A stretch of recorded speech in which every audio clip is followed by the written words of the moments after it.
students, I'm back with another video that is on Coulomb's law in vector form. As we all know that Coulomb's law measures the force. In short, we can call it as a Coulomb's force, right? So Coulomb's force is again a vector quantity. Force is a vector quantity, we all know that. Then what do you mean by vector quantity? A quantity which gives magnitude, direction and as well as it obeys triangle law of vector addition. Such quantities we classify them as a vector quantities, right? So it is very much necessary to write Coulomb's law in vector form. So this might be the 3 marks questions in your board examinations. State Coulomb's law in vector form. So this is what we are going to study now. So to study it, what we have to do, we have to consider a coordinate system, xy system here. Okay, xy plane I have considered. This is the origin O. So what is origin then? It's a point from which we start to measure the things. So these all things we have studied in PUC 1, right? From origin, here I have drawn x-axis and this is a y-axis. So in this xy plane, what we are going to do, we are going to place the two charges separated by certain distance. See, here I'll consider the first charge, okay, and I'll name this first charge as Q1.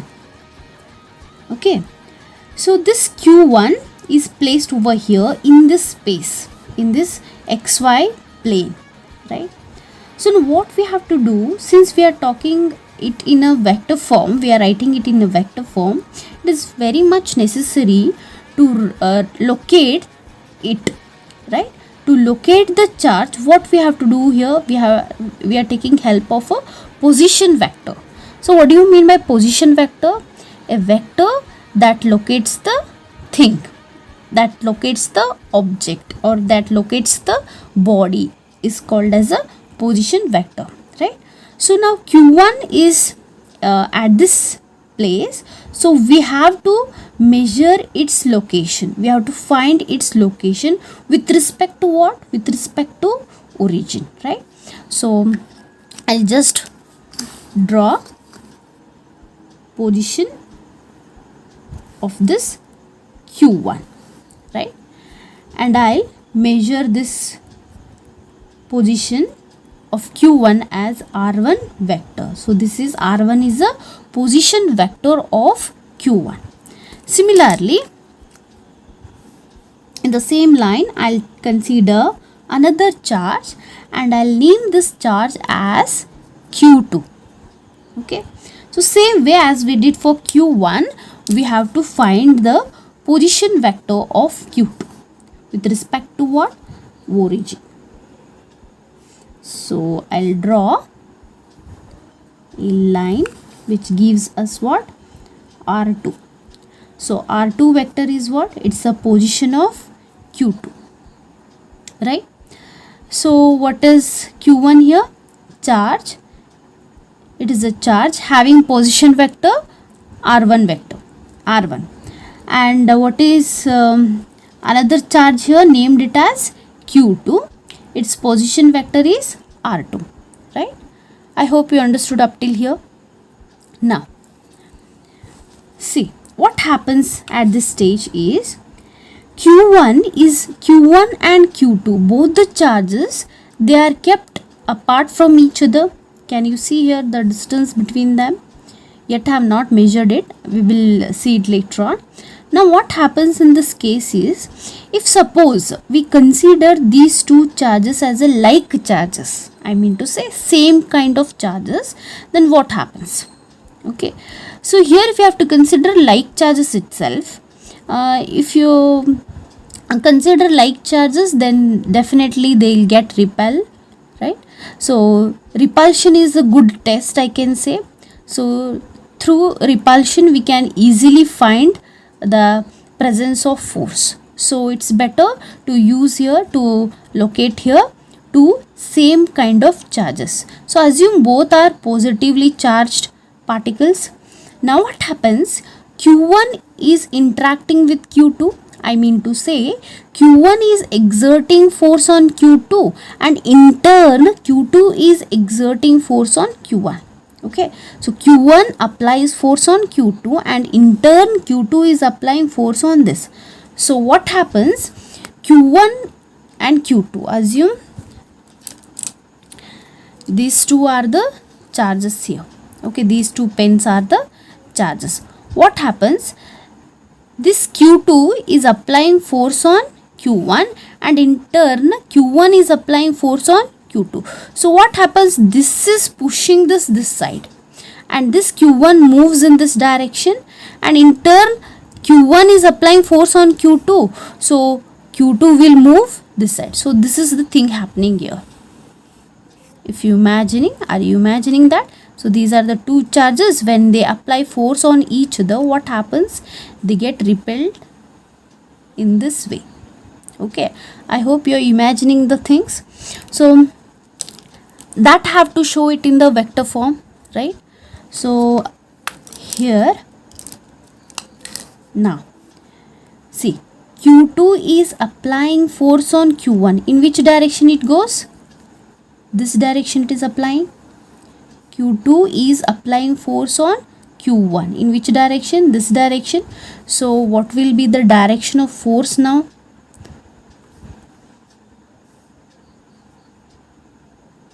This is the direction, right? I hope you're understanding this, right? So I'll name it as vector F. See here, on Q1, who is applying force? Q2. On Q1, Q2 is applying force.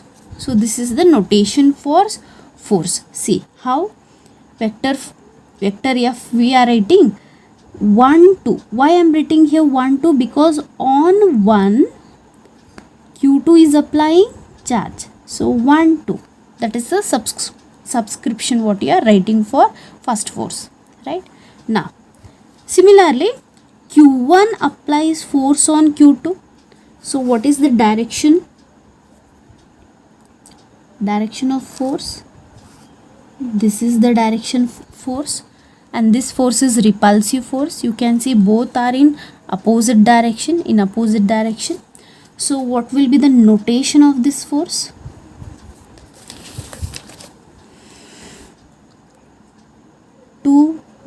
F21. So what do you mean by this F21? On Q2, Q1 is applying force. On Q2, Q1 is applying force. Come again here. On Q1, Q2 is applying force. That's why it is F12. Here on Q2, Q1 is applying force. I hope you're understanding these notations, how we are writing them, right? Okay. Now we'll see the direction of the force. So we all know that we are using unit vectors to show the direction of these vector quantities, right? So unit vectors are used to show the directions. So that we are going to use over here, right? Now look here. See, what is the position of this Q1 while applying a force on Q2? See, Q1 is applying force on Q2. So what is the position of this? Is it applying this way? Q2 is applying force on Q1 and in turn Q1 is applying force on Q2. So see here carefully. So what is the direction of first force here? That is a force on Q1 due to Q2. Force on Q1 due to Q2. So how it is moving? What is the direction of force? How it is moving? This way. From where it is moving? Q2 to Q1. Q2 to Q1. I hope you are understanding that. Q2 to Q1. So that would be the direction of force. So this is force applying on Q1 due to Q2. How you are giving the position, I mean to say direction of force by using unit vector. So this is the distance we can say. Okay, so this I'll just join it. So what is the direction now of this first force? From where? Q2 to Q1. So shall I write it as vector 2 to 1 it is moving. From where it is moving? 2 to 1. So F1 distance between Q1 and Q2, how much it would be now? R2 to 1. Why? Because the force is moving in this direction. From where it is moving? Q2 to Q1. So this becomes distance between the two charges Q1 and Q2 when force is vector F12. Okay, clear? So once again I will repeat. Anyhow you can rewind the video and you can listen it. Okay, so when force is acting on Q1 due to Q2, what is the distance between them, separation between them? R21. Okay, now similarly when force is acting on Q2 due to Q1, or you can say when force is acting on Q2 by the charge Q1, so what is the direction or what is the distance between them? In which direction it would be? How it is acting? From 1 to 2. So this is the separation between Q1 and Q2 now. Okay, from where to where? 1 to 2. Okay, so this is for F12. This is related to F12 and this quantity is related to F21. Ulta it is, reverse it is. I hope you are understanding the diagram. Okay, now we are able to write the expression for vector F21 and vector F12. Okay, shall we? So this is the explanation what I have written here, very simple one. No need to write everything, this much is enough. So what we have written here, consider two like charges Q1 and Q2 in vacuum we have placed it. The two charges will exert equal repulsive force on each other because we have considered both the charges are like charges. So now we will calculate individual forces. So what is here? Vector F21, what is it? It is the force exerted on whom? Exerted on which charge? Exerted on charge first number, charge Q2 by whom? By charge Q1. Force exerted on charge Q2 by charge Q1, right? Then according to Coulomb's law, what would be the expression for F21? So I'll write here vector F21 is equals to our basic formula. What is it? F equals to 1 upon 4 pi epsilon naught Q1 Q2 by R square. So that itself we are writing here. So 1 upon 4 pi epsilon naught into Q1 Q2 divided by, now what would be the distance between these two charges? See here, this is the force. So I told you when this is the force, this is the distance, this would be the distance between Q1 and Q2. So distance between Q1 and Q2 when force is F21, when force exerted on charge Q2 by charge Q1, the distance is this quantity. So here it is vector. So here how we have to write, you just see R12 square, okay, into R12 cap. So why we are writing here R12 cap? R12 cap, this is a unit vector. So unit vector is giving what? Direction of this force, and this is the magnitude of the distance. So why? Because what is the definition of unit vector? N cap is equals to n vector divided by mod of n. So mod of n can be written as just n. So what is n now? Therefore n is equals to what?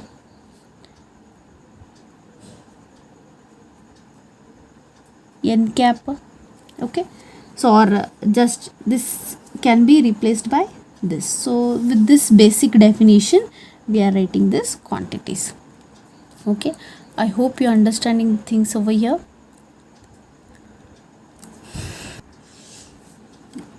Or what is n vector now? N vector is n into n cap.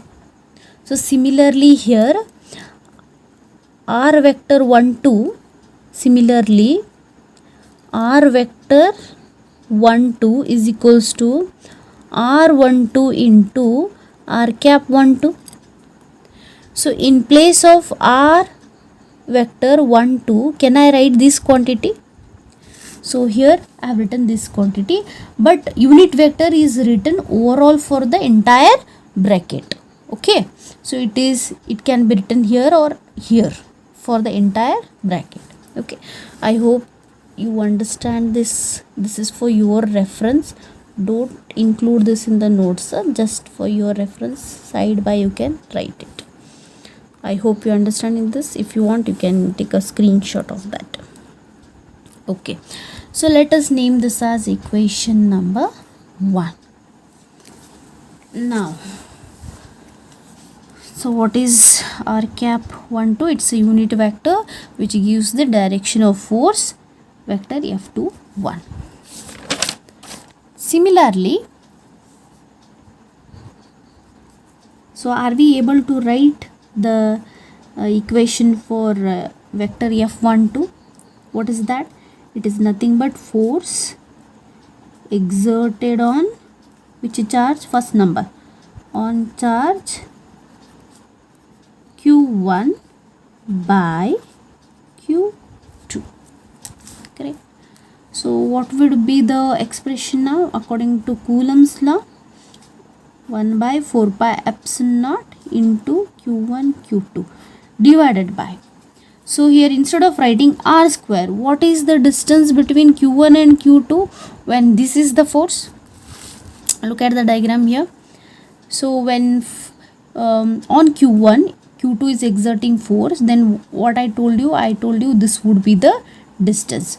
So distance between the two charges, how you can write here? By this reference. Okay, so what is vector 2 1 would be? Just by inspection we can write it, r 2 1 dot r cap 2 1, right? So shall I write here r opposite of this 2 1, here 1 2, here 1 2, here 2 1 square, it is r square into overall unit vector multiply by unit vector. So unit vector is used to give the direction of force in this case. Okay, so let us assume this as equation number 2. Right now, since look at the direction of these two distances between these two position vectors, you can say distance or just position vectors. Okay, so look at these two position vectors, same distance. Is it not same distance? If this is phi, from here to here it is 5 centimeter, from here to here it will be 5 centimeter, or if from Q to Q1 it is 10 centimeter, then Q1 to Q2 it is 10 centimeter. The magnitude is same, but what about the direction? Look here, direction. This is going in this direction, this is going in this direction.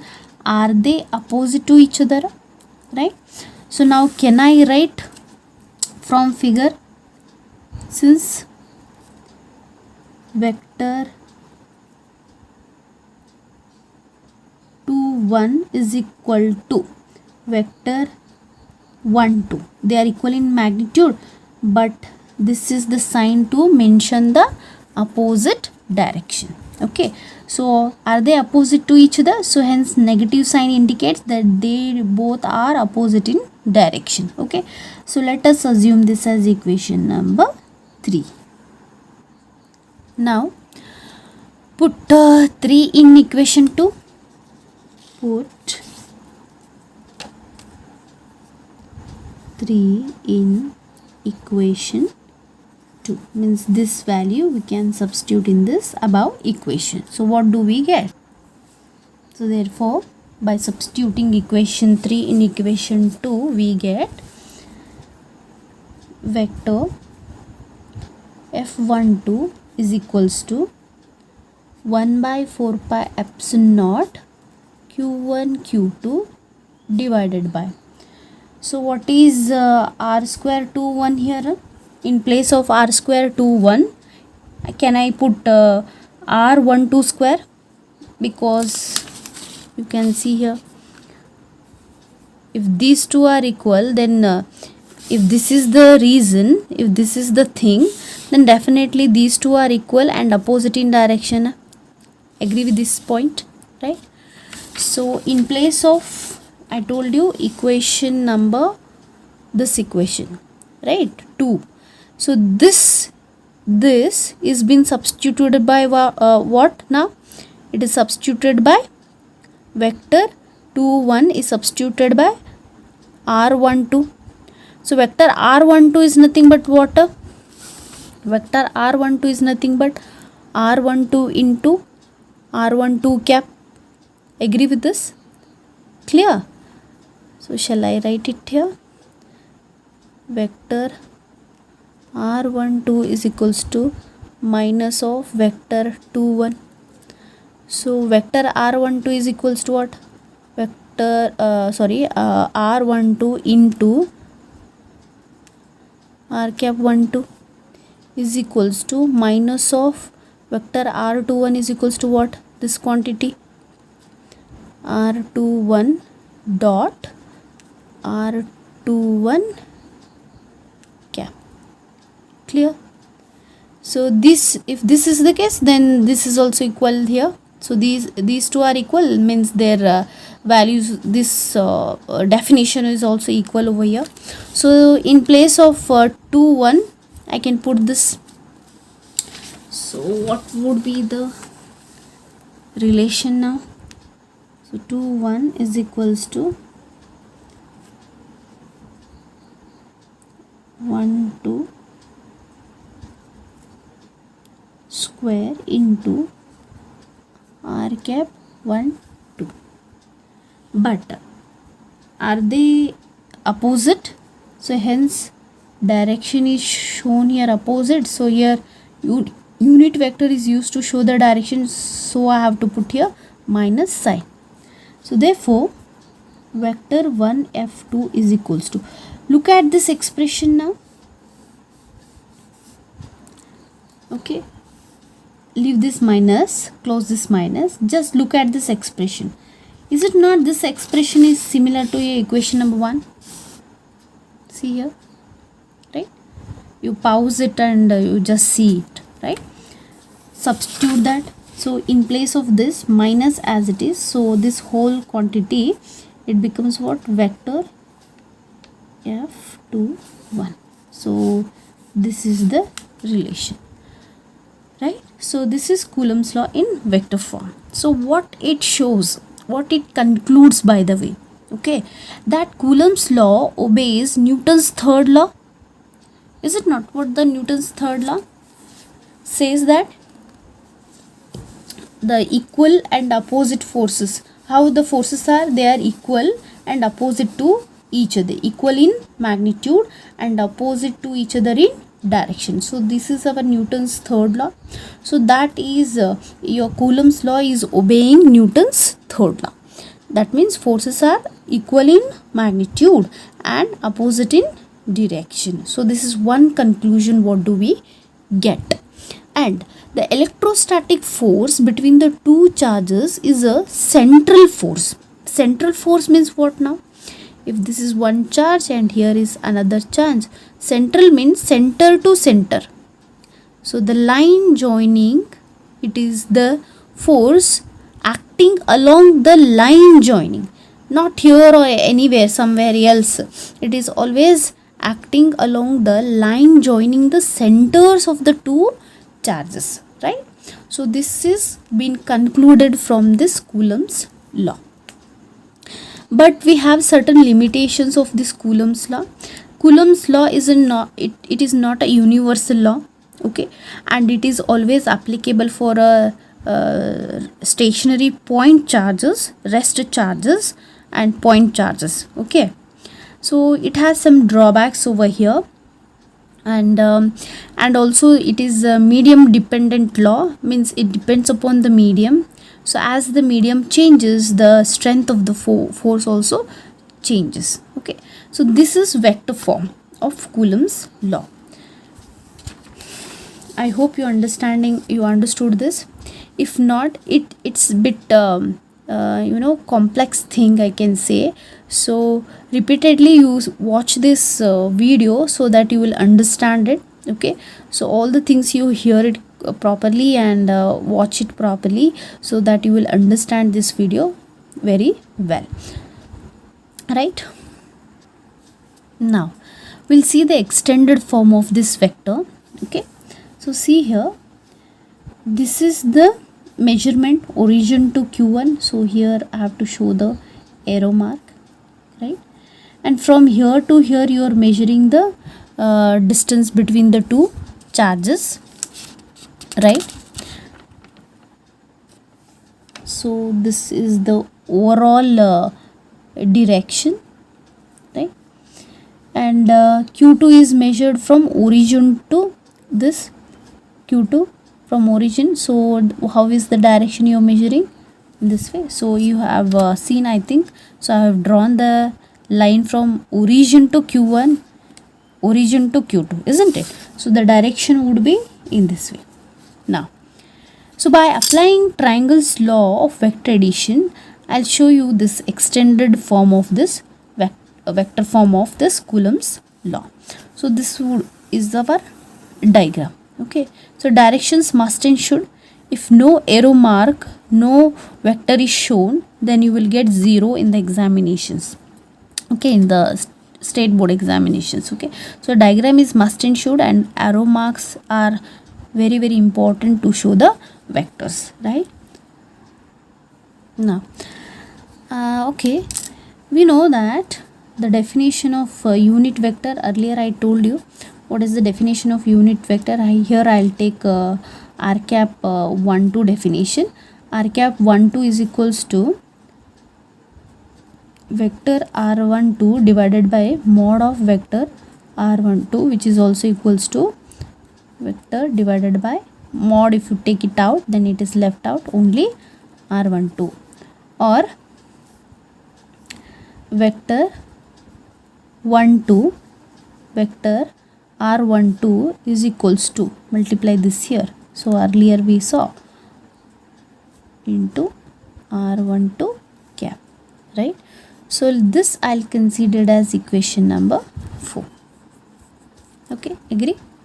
Now, so I told you I'll derive this extended version from triangle law of vector addition, from triangle law of vector addition. So for this you have to refer the diagram now. You have to refer the diagram. So what this triangle law says,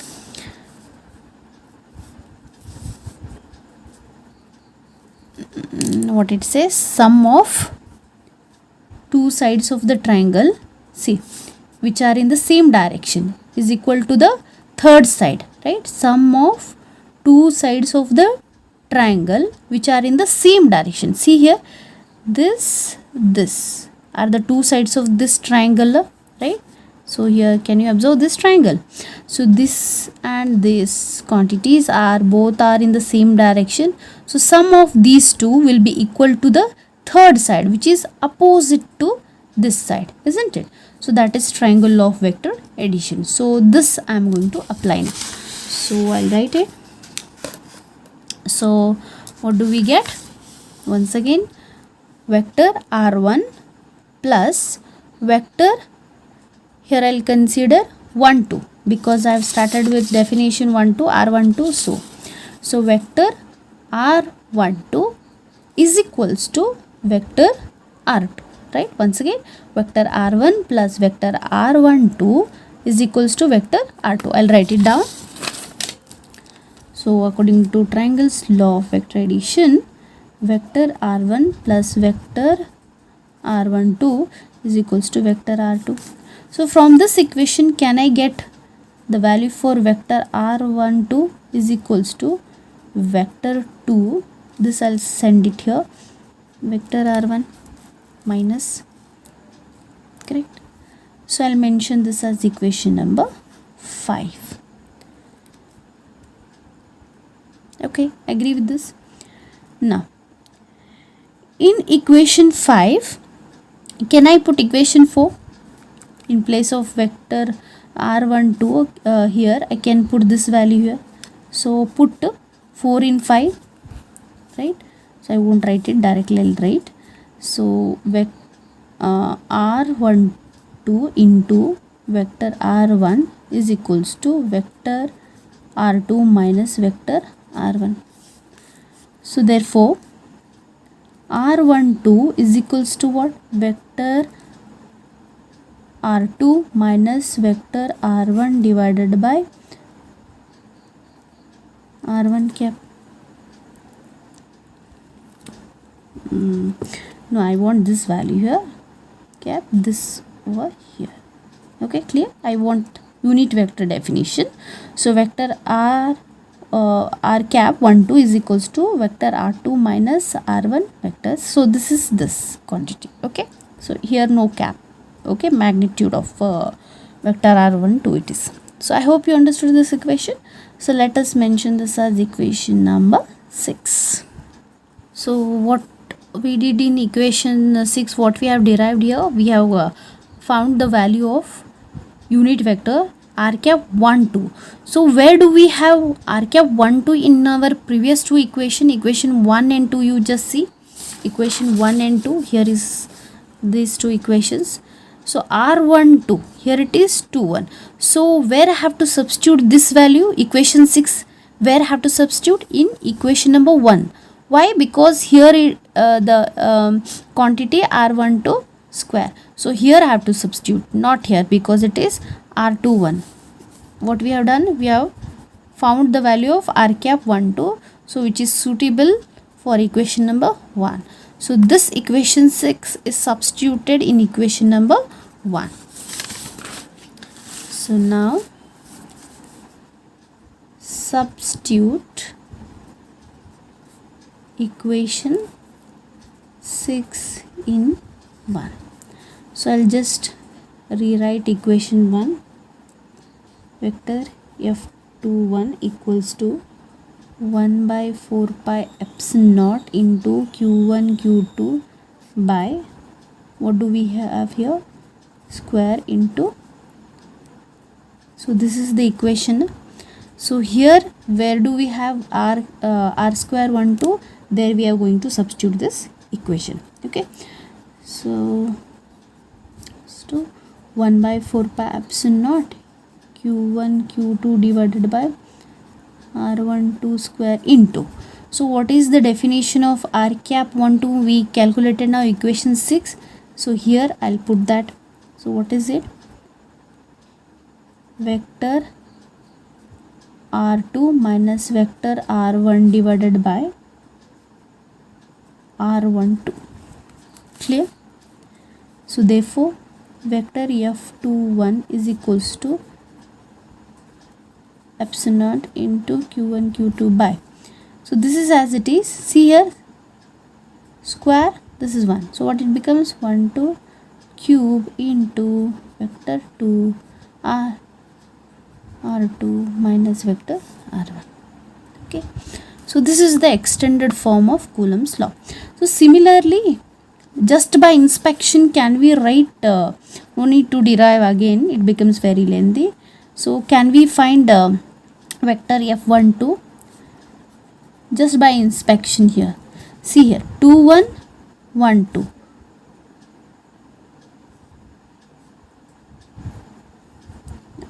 made a mistake here. Correct?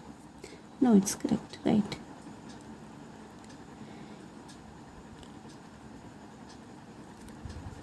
So here 2 1 it was, here 1 2. So what it becomes here?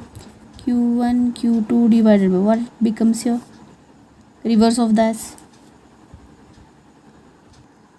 So by just inspection can we write here 1 2 means here 2 1 1 2 cube, here 1 2 means ulta of that 2 1 cube. And what would be the difference here? Vector r1 minus vector r2. Okay, I hope you understood this. Or see, you can write vector f21 is equals to 1 by 4 pi epsilon naught into q1 q2 divided by what is r2 r12. If you take mod of this, so just see over here, this quantity r12, this quantity, if you take mod of this quantity, then you will get mod of this. R12 is what? R2 minus R1 vector, right? So mod of R1 vector R12 is just R12. Okay, so this is R2 minus vector R1. So wherever I have R12, I am going to substitute this. So you can stop up till here, or you can just extend it. So this equation I am writing over here, 1 by 4 pi epsilon naught q1 q2 by, this is what? R2 minus R1 vector mod cube, it is here cube, into this quantity. And what about vector f12? 1 by 4 pi epsilon naught q1 q2 by, so it was r12, it was r2 minus r1, 2 1, then it would be reverse of this. Just by inspection we can write into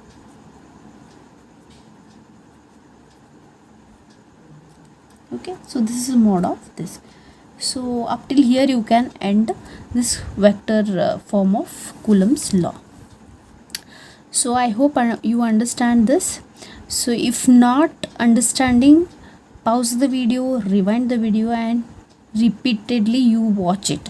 You will understand, definitely understand, because this is a bit complex thing, I feel. So but quite very easy if you understand the basics, like triangle law of vector addition and all. If you understand definition of unit vector, position vector, if you know these things, basics things, then definitely you can solve this. Okay, so that's all today's class. Thank you, students. I hope you may like this video, and like this, share it, and practice the things whatever we have discussed up till now, especially vector form of Coulomb's law. You practice it, definitely you will understand the concepts. Okay, and we'll meet in the next video. Bye.